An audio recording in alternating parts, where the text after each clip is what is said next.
Bienvenido de nuevo a otra sesión discontinua. En este caso vamos a hablar de una película que a mí particularmente me ha gustado mucho. Historia de miedo para contar en la oscuridad, ¿verdad? Está lo dicho bien, porque cada vez que lo digo le cambio el título. Historia de medianoche, historias de terror, para no contar después de medianoche. Para contarlas cuando quieras. La nueva película de un director que a mí particularmente me gustó mucho en su debut, André Obredal, que es europeo. Dirigió la muy recomendable La autopsia de Jane Doe, que de hecho creo que estaría bien que ahora habláramos un poco de ella también, sí. Porque merece mucho la pena hablar de ella. Pero bueno, en este caso produce Del Toro, que Del Toro también es una persona que tiene mucho ojo cuando produce, porque normalmente todo lo que ha producido de terror ha estado bien. Sí, no es que a lo mejor no tiene por qué necesariamente de ser una obra de arte, pero está muy bien. Ahí, por ejemplo, fue el que prácticamente descubrió, si no me equivoco, a Bayona, con El Orfanato. El Orfanato, claro. Le produjo El Orfanato. Sí.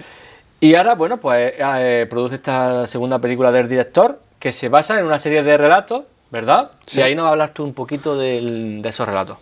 Está basado en unos relatos, teóricamente historias infantiles de terror, de un escritor que se llama Alan Schwartz, que aparte de ser unos relatos, me parece que se publicaron en 3 tomos, que se hicieron bastante famosos, eran muy importantes, y ahí viene la polémica actual, las ilustraciones de Stephen Gamell, que fue el que él creó toda esa imaginería visual asociada con esos relatos, y que ahora en las reediciones del libro, por lo visto, se han suavizado algunas de las imágenes y demás, algo que no comprendemos. De hecho hubo una segunda edición con otro artista, que bueno, eran imágenes menos grotescas, sí, como tú has dicho, más suavizadas, y ahora en el nuevo libro, que viene con la portada de la película, mantiene aún esa segunda tanda de ilustraciones, que es una pena, porque en verdad esta película sí basa parte de las creaciones de los monstruos en esas primeras ilustraciones. Eso es lo bueno, que han respetado ese trabajo primigenio. Han cogido las ilustraciones de Stephen Gamell, las originales, y se han inspirado muchísimo a la hora de crear el maquillaje y los monstruos, que están muy bien en la película. Sí, porque son muy buenos. Aunque mezclan digital, pero también hay mucho artesanal, mucho animatronic, mucho maquillaje. Ahí tenemos a nuestro español especial, criatura. Sí. Javier Botet. Que de nuevo está allí. Un fenómeno. En Hollywood está triunfando, está saliendo en un montón, una cantidad de películas. Los tenemos en las de Expediente Warren, en It, hizo Mamá, y no para, y nos alegra muchísimo. Sí, la verdad que sí. Y bueno, hablábamos, una de las cosas que a mí me gustó de la película fue que no son... Yo al principio cuando vi el trailer pensaba que eran relatos independientes, pero luego es que han sido muy inteligentes porque han cogido esos relatos independientes y lo han unido en una sola trama. Claro. Y está muy bien porque, claro, tal como transcurre la historia, ¿no? Tenemos ahí a un grupo de jóvenes que están disfrutando de los últimos días del verano, si no recuerdo mal. Y no, el verano no, Halloween. Es que es muy recurrente también. Sí. Llega a esas fechas. Halloween es raro que no ocurra una historia de adolescentes de terror en Halloween. Y bueno, pues pasan a una casa que tiene una historia detrás y allí cogen un libro y resulta que lo que se escribe en ese libro es lo que les sucede a ellos. Y me encantó cómo unieron las historias, tío. Me pareció muy inteligente y cómo van ocurriendo esas historias. La primera creo que quedaba muy alta, era la más grotesca, que era la del espantapájaros. La del espantapájaros, que aparte de ser de las mejores de la película, ya no solo toma referencia al relato en el que se basa, sino en los libros de pesadillas, el famoso de los espantapájaros andan a medianoche, y una TV movie clásica muy buena, que es La oscura noche del espantapájaros. De ahí toma algunos detalles también, y yo recomiendo mucho esa película. Sí, porque al final también lo que tú dices, pesadillas, pero también tenemos el Club de la Medianoche, tenemos varias referencias ahí que... Lo que pasa es que, claro, es como todo, este libro también tiene su tiempo, o sea, hasta qué punto Pesadilla o hasta qué punto el Club de la Medianoche... Tomaron referencias de esos relatos. Pero bueno, tiene una serie de relatos que están bastante bien, no caen en esos tópicos de personajes que hacen tonterías, más allá de que son adolescentes, cometen errores, exactamente, cometen los errores que pueda cometer un adolescente, pero no nos llevan por esos caminos del cine de terror donde un personaje hace algo estúpidamente mal. ¿verdad? Y que estamos deseando que de verdad el monstruo lo coja diciendo, por estúpido, mereces que el monstruo te coja y te mate. A mí, este no es de esos a mí casos. uno de los personajes, aparte también bueno, en verdad, en general me gustaron todos, pero uno de los más inquietantes fue el de la señora sonriente. Sí, yo creo que es la que más, puede que no miedo, pero sí mal rollo sí da.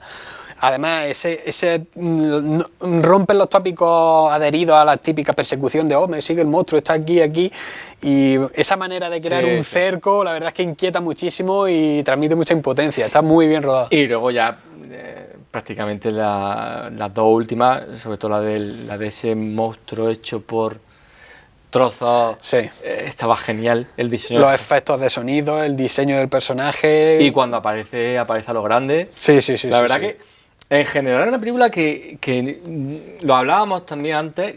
Últimamente las películas parece que tienen que durar más de 2 horas, incluida la de innecesariamente. terror, innecesariamente. Y esta dura 1 hora y media, se deja ver súper bien, un guión muy entretenido. Por cierto, meten a uno de los personajes latinos, no sé si será también por influencia del Toro, pero se agradece también que haya esa diversidad. Y que se aleja un poco del típico estereotipo. Exactamente, además tiene una historia con trasfondo muy interesante y muy buena. Y la película, la verdad, que está realmente interesante, tal cómo están dirigidas las escenas de terror. No tienes sensación de estar viendo diferentes piezas unidas, que fue un poco la sensación que tuve cuando vi Annabelle 2, que Annabelle 2, no, perdón, Annabelle vuelve a casa, que sí era que más que una película en conjunto estaba viendo secciones de películas de terror, pero que estaban ahí. Con esta no, con esta sí tengo la sensación de que estoy viendo una película de terror muy bien realizada, muy bien escrita, muy bien hilvanada, y que te hace que vayas con los personajes, en ningún momento quieras que los maten. Creo que también que es una película que se tiene que disfrutar mucho más en versión original, la verdad que nosotros la vimos versión doblada. Yo creo que en versión original se tiene que disfrutar. Sobre todo por el personaje de la chica protagonista, que la verdad es que luego coge un pozo dramático su rol, que estaba muy bien. Se nota que ha hecho un muy buen trabajo y la verdad es que el reparto en general es muy meritorio. ¿Te resultó llamativa la época en la que está situada la película? El contexto, sí, la verdad es que está bien porque tenemos ese trasfondo un poco sucinto con Nixon, con las elecciones de Nixon, estaría cerca ya lo de Watergate y demás, y le da un trasfondo como una especie de, no vamos a hablar de una violencia, pero sí como una época muy complicada en lo que es la historia de Estados Unidos, la guerra de Vietnam, y le da un trasfondo un poco más realista a esa historia sobrenatural y yo creo que le queda muy bien. La verdad que la película está bastante bien, tiene... aunque hay partes que a mí me hubiese gustado que hubiese sido un poco más oscura, que se hubiese atrevido a más, porque se podía haber atrevido a más, la verdad que en general la película de lo mejor de terror que se estrena este verano. Sí, la verdad es que sí. Y dentro del género, de las más destacadas, y la verdad es que es muy recomendable. Y ya aprovechamos para hablar de esa primera película del director, La autopsia de Jane Doe, que prácticamente... Bueno, primera en Hollywood, claro, porque él hizo... Sí, bueno, él hizo Trollhunter. Yo hablo de Hollywood, de su primera incursión en Hollywood. Una joya.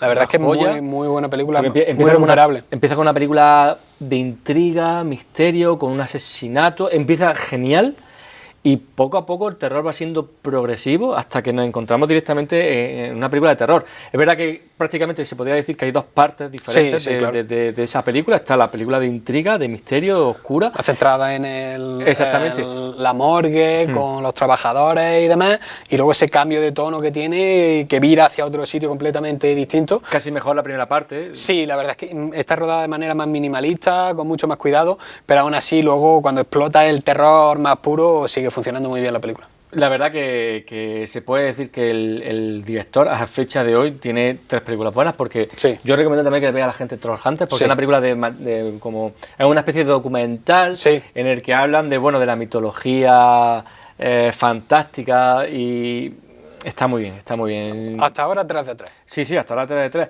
Y estas historias de miedo para contar en la oscuridad, a mí particularmente me ha gustado mucho y espero que haya una secuela. Ojalá. Porque quedan bastantes relatos, por lo visto. Sí, aunque no sea con los mismos protagonistas, porque no tendría por qué. Exactamente. No tendría por qué. Es verdad que a lo mejor falla un poco ese final. Un poco en el de... Porque lo que tú haces... Sí, bueno, de todas formas quieren dejar un final abierto y bifurcado ahí para poder seguir luego cuando quieran. Pero bueno, en general, bien. Muy bien. Y bueno, hasta aquí llega este pequeño análisis de Historias de miedo para contar en la oscuridad, película que particularmente nos ha gustado mucho y que recomendamos. Aún así, ver todo lo que podáis ver, porque Sí. es como más se disfruta. Recordamos, si os gusta el canal, si os gustan los vídeos, suscribiros, like y podréis ver todo lo que hacemos. También tenemos canal de Instagram donde el contenido es diferente y muy divertido. Muchas gracias por haber visto esta sesión discontinua y hasta la próxima.